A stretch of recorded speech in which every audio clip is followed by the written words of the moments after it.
Alors, création d'un fichier README. Donc, la plupart des projets informatiques collaboratifs disposent de nos jours d'une page web descriptive sur GitHub, par exemple. Par exemple, ici, on jouait du TypeScript. Donc, typiquement, cette page-là va indiquer quoi? Elle va indiquer c'est quoi l'objectif du projet, va indiquer l'état d'avancement du projet, la version, est-ce que ça compile bien, les tests, comment installer le truc, comment se servir du truc, la documentation, comment collaborer ou contribuer au projet, entre autres. Donc, le format standard de facto pour écrire ce genre de page web-là, c'est un langage qui est appelé Markdown, dont l'extension est .md.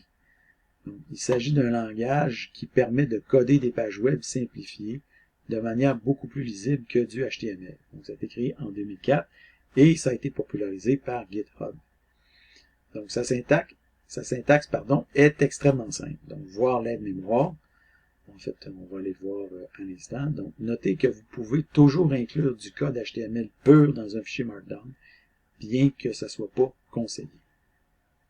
Alors ici, on a le Markdown cheat sheet quand on clique sur le lien. Donc, on voit ici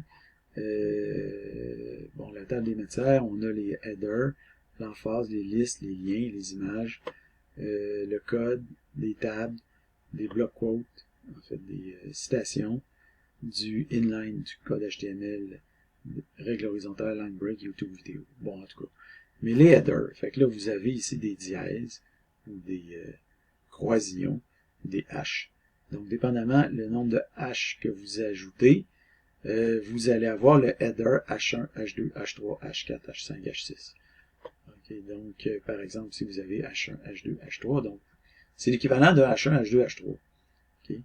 Après ça, l'emphase, vous avez la possibilité d'utiliser simple astérisque ici, ou alors un underscore. Vous pouvez aussi mettre le double astérisque ou le double underscore. Et on peut aussi combiner les deux si on veut. On voit ici un exemple de ce que ça va donner. Les listes, ben c'est pas compliqué. On peut mettre des chiffres, 1 point, 2 points, 3, 1 point, 4 points, en tout cas, etc. Donc, on voit ici ce que ça donne en termes de liste. Si on met des tirets ou des étoiles ou des plus, ben ça va donner une liste non ordonnée. Donc, les liens, les hyperliens, ben c'est le texte du lien entre crochets suivi du lien lui-même, de l'URL entre parenthèses. Donc, les images, c'est un peu le même principe, mais cette fois-là, c'est entre crochets, c'est le texte de remplacement, précédé d'un point d'exclamation, suivi de l'URL de l'image, ou alors le lien vers un lien vers l'image, disons, locale. On va voir un peu plus loin dans le document comment on peut faire ça. Bon, le syntax highlighting, on n'en parlera pas pour l'instant, mais peut-être plus tard. On voit ici comment on peut créer des tables, comment on peut créer des citations, comment on peut ajouter du code HTML directement dans notre fichier. La règle horizontale, ça c'est la même chose qu'on avait ça existe aussi. En fait, c'est ça, ça permet d'ajouter des règles horizontales. Et finalement, les line breaks.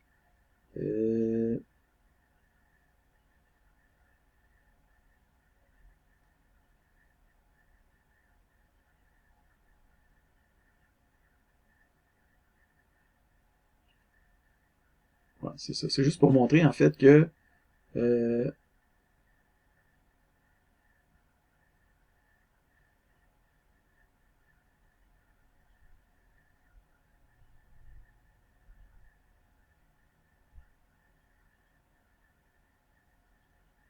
en fait, si vous voulez avoir, c'est-à-dire que en Markdown, pour séparer les paragraphes, ça vous prend une ligne vide entre les paragraphes. Okay? Si les lignes qui sont collées une après l'autre, c'est comme si c'était le même paragraphe, puis le texte va s'ajouter un à ceux de l'autre. Vous verrez un peu comment ça fonctionne.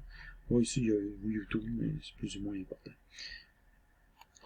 Donc ici, à droite, vous avez un exemple de code Markdown. Donc vous avez un H2, parce qu'il y a deux dièses. Et après ça, on a du texte. Et ici, on a un exemple de code Bash, par exemple. Donc, il existe de très nombreux éditeurs Markdown, mais le plus simple dans notre cas, c'est d'ajouter une extension à Visual Studio. Si jamais vous utilisez un autre éditeur que Visual Studio, par exemple Visual Studio Code ou IntelliJ ou PyCharm ou Android Studio, vous allez aussi avoir accès à un éditeur Markdown intégré. Donc, dans Visual Studio, il faut ajouter une extension appelée Markdown Editor. Donc, il faut ensuite fermer Visual Studio pour provoquer l'installation.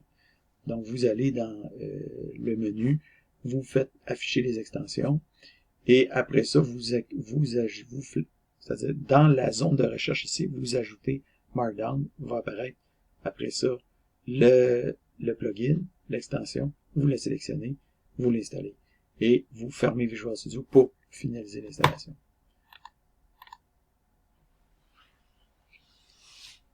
Ensuite ça, on va modifier la vue de notre projet. Donc, dans Visual Studio, vous allez cliquer premièrement ici sur cette petite icône-là qui permet de changer de vue.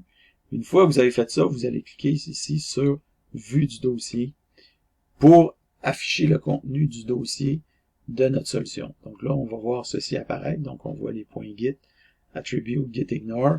On voit notre fichier solution, puis on voit notre dossier de projet. Alors, nous, ce qu'on va faire, c'est qu'on va ajouter un fichier README là-dedans. Donc, vous allez cliquer droit ici sur le dossier solution, celui-là, et vous allez ajouter un nouveau fichier, et vous allez renommer ce fichier-là readme.md. Ensuite de ça, on va éditer le fichier Markdown, comme vous voyez ici. Donc ça, c'est le code du fichier Markdown, puis ça, c'est son rendu. Donc quand vous jouez dans Visual Studio, vous avez le code d'un bord, puis vous avez le rendu de l'autre bord, qui vous permet de voir à quoi ça va avoir l'air, ce code-là, quand ça va s'afficher. Donc on va créer un H1 contre personne, après ça, on a un petit paragraphe ici, puis après ça, on a une petite liste. Une fois qu'on a fait ça, on peut valider et pousser. Donc là, normalement, ça va s'en aller sur Azure DevOps. Donc, une fois qu'on est sur Azure DevOps, il reste une petite modification à faire pour pouvoir voir apparaître le README. Donc, dans DevOps, Overview, ici, Summary, ici, vous allez cliquer sur le bouton d'édition, ici. Ensuite, ça, vous allez effacer la description. Vous allez, dans About, vous allez sélectionner README File. Et le contenu,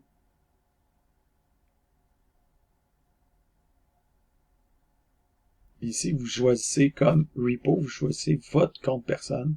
Finalement, une fois que vous avez fait ça, vous faites Save. Et après ça, vous allez voir apparaître ici, pour le projet, dans son Summary, vous allez voir apparaître le Markdown. Le README, si vous préférez. Donc, en résumé, la plupart des projets en ligne modernes possèdent un fichier README.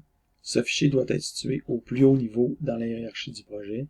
Le fichier est écrit dans un langage simple et lisible appelé Markdown, qui est converti en HTML par le serveur au moment de l'affichage.